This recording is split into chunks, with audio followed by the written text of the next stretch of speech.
Breaking news. China news. China warns Trump intimidation on trade won't work.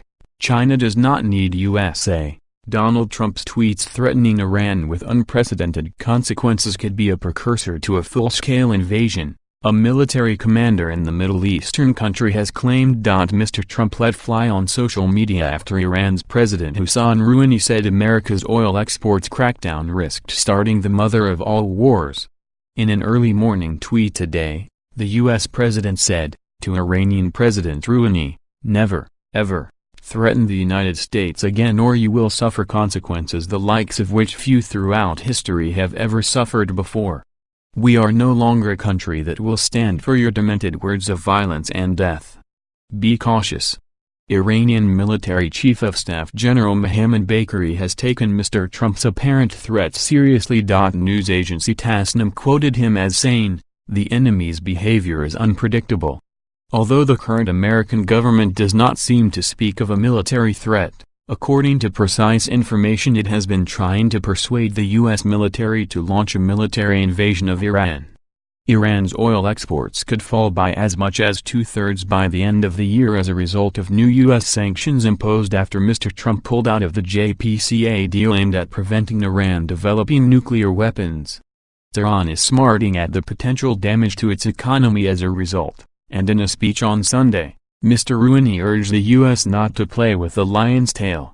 Meanwhile, Gholam Mohsen Ghebparvar, a senior commander of Iran's elite Revolutionary Guards, was quoted by Reuters as saying on Monday that Mr. Trump's threats amounted to psychological warfare.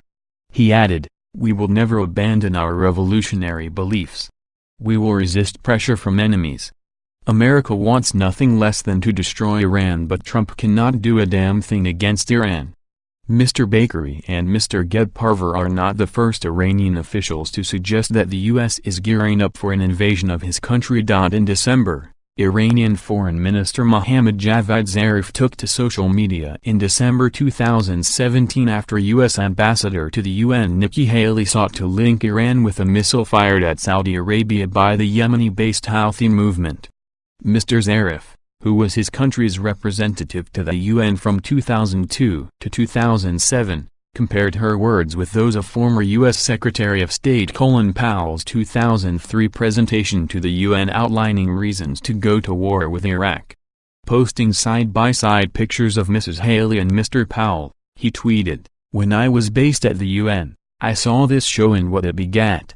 Speaking last month, Major General Yahya Rahim Safavi, who previously served as the chief commander of Iran's elite Revolutionary Guards, said, "The Americans and the Zionists are the major threats that may wage a proxy war in the region. A proxy war is a possibility, and we have learned to examine different scenarios and have a plan for every possible threat. Major powers beyond the region are in a strategic and geopolitical competition for Western Asia, and it is expected that the region will be the most volatile region for the next 12 years.